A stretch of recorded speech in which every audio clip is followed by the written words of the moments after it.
It's Sunday, a little past 9 in the evening. You just finished dinner alone or maybe with someone in the room who might as well not be there. The dishes are in the sink. The TV is on but muted. Your phone is face up beside you. And there it is again, that hollow, specific ache. Right in the middle of your ribs. Not sadness, exactly. Not boredom, either. Something older than both. You scroll. You open a conversation. You type something. You delete it. You open another app. You close it. You consider texting someone you haven't spoken to in months, and then you don't. You tell yourself you're fine. You tell yourself everyone feels this way on a Sunday night. And then you go to bed and you wake up Monday and you keep moving. Here's what you've probably been told your whole life. That this feeling is weakness. That it's a mood. That you should call a friend. Go out more. Download a new app. Join a club. Stop being so sensitive. You are wrong. They are wrong. What you felt on that couch, that ache in your chest, that quiet tightness just under the breastbone, is not an emotion. Not in the way happiness is an emotion. Not in the way sadness is an emotion. It's something else entirely. Something your body has been doing for hundreds of thousands of years. Something that kept your ancestors alive. And modern life has taught you to silence it, without ever telling you what it actually is. In 2008, Dr. John Cacioppo, a neuroscientist at the University of Chicago, published a line of research that quietly changed how science understands this feeling. He called it social pain. His MRI scans showed something almost no one believed at first.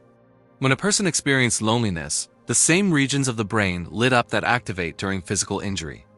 The dorsal anterior cingulate cortex, the anterior insula, the exact circuits that fire when you burn your hand on a stove. Your brain, it turns out, does not distinguish between a broken bone and a broken bond. It files them in the same folder. Read that again slowly. Loneliness is not a feeling your body produces. It's an alarm your body produces. The same way hunger is an alarm that you need food. The same way thirst is an alarm that you need water. The same way pain is an alarm that something is injured. Loneliness is the alarm that you are disconnected from the tribe. And just like hunger, you can ignore it. You can numb it. You can distract it. You can stuff it down for years, but it doesn't go away. It just changes shape. Before I take you deeper into this, do me one thing. If you've ever felt that ache and called yourself dramatic for it, stay with me through the next few minutes. Subscribe if you haven't. Drop a like, because what comes next is the part that reframes your entire relationship with this feeling. And I don't want you to miss it. Now, back to the biology. Psychologically, chronic loneliness rewires how you see other people. A 2009 study from the University of Chicago found that lonely individuals unconsciously scan for social threat. Their brains begin interpreting neutral faces as slightly hostile, ambiguous messages as slightly rejecting, silence as slightly accusatory, not because they're paranoid, because their nervous system, starved of connection, has begun to protect itself by assuming the worst. The very state that makes you crave people makes it harder to trust them. Chemically, something even stranger happens. Cortisol rises in lonely individuals the moment they wake up.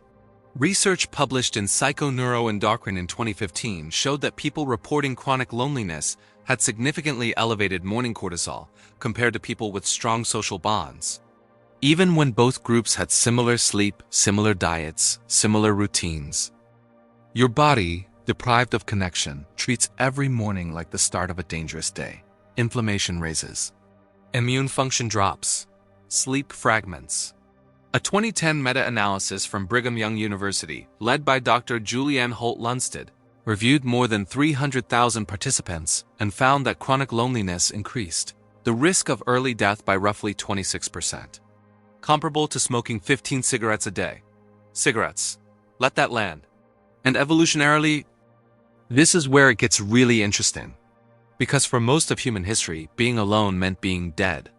The human body is not designed for solitary survival. We have no fangs, no thick fur, no camouflage. What we have is each other. A human separated from the tribe was a human who would not make it through the winter. So your nervous system evolved an alarm. A loud, insistent, unpleasant alarm designed to make isolation intolerable. Designed to push you back toward the fire. Back toward the voices. Back toward the warmth of shared breath. That alarm is what you felt on the couch. It's not broken. It's working perfectly. The problem is, you're living in a world your body was never built for. Here is the paradox that stunned researchers. A 2019 study published in the journal Personality and Individual Differences found something that seems impossible at first. People living completely alone were not the loneliest group. The loneliest group were people in unhappy marriages. People surrounded by coworkers they couldn't be real with. People in group chats that never went deeper than jokes. People at dinner tables where nobody asked how they actually were. The data was stunning. You can be surrounded by people and feel the alarm scream. You can be technically connected to hundreds of humans a day and still register at the biological level as tribalists. Because the mechanism of loneliness is not about proximity. It is about resonance. Your body is not asking, "Are there humans near me?" Your body is asking, "Is there anyone here who sees me? Anyone who knows my name in the way I wish to be known? Anyone whose nervous system is actually available to mine?" That is the difference between isolation and loneliness.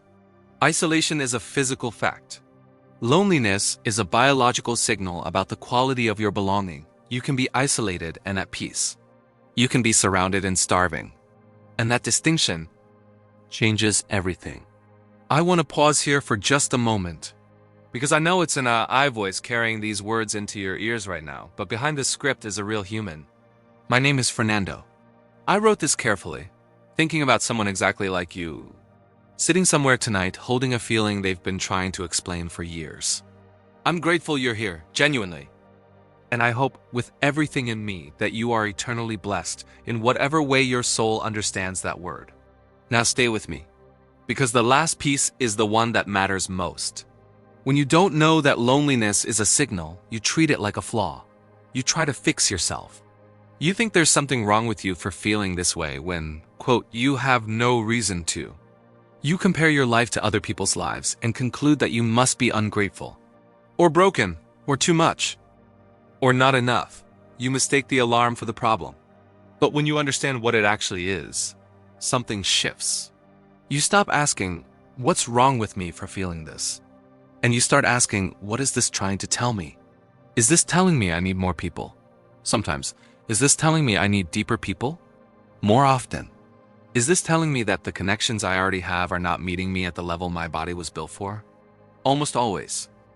A 2021 study from Harvard's Study of Adult Development, the longest-running study on human happiness in history, concluded, after more than 80 years of data, that the single strongest predictor of long-term health and life satisfaction was not wealth, not fame, not career success. It was the depth of a person's close relationships, not the number. The depth. Your body already knows this. It has been trying to tell you. Every Sunday night. Every quiet drive home. Every moment you stood in a crowded room and somehow felt further from yourself than ever. So let's go back to that couch. The dishes are still in the sink. The TV is still on, still muted. Your phone is still face up. And that ache is still there, just under your ribs. But now you know what it is. It's not a flaw in you. It's a signal from you. It is the most loyal part of your nervous system, doing the job it has been doing for 200,000 years, trying to guide you back to something real. You don't have to fix it tonight. You don't have to text everyone. You don't have to force a social life you don't want. You just have to stop calling this feeling weakness. You have to start treating it like what it actually is: a messenger, a compass. A very old friend tapping you on the shoulder and saying, "You were not built to carry your life alone." And the moment you listen to it honestly, without shame, without panic, without pretending, you begin to move slowly toward the kind of belonging your body has been asking for this entire time. Not more people, truer people. If this touched something in you, leave a comment with the first word that came to your mind while you listened. Like the video, so someone else who's been feeling this same ache tonight gets to hear it too. Subscribe, because in the next video I'm going to show you something even stranger. Why the people who feel the loneliest are often the ones who are the best at pretending they're fine, and what neuroscience discovered about the mask they wear. You're going to want to see that one.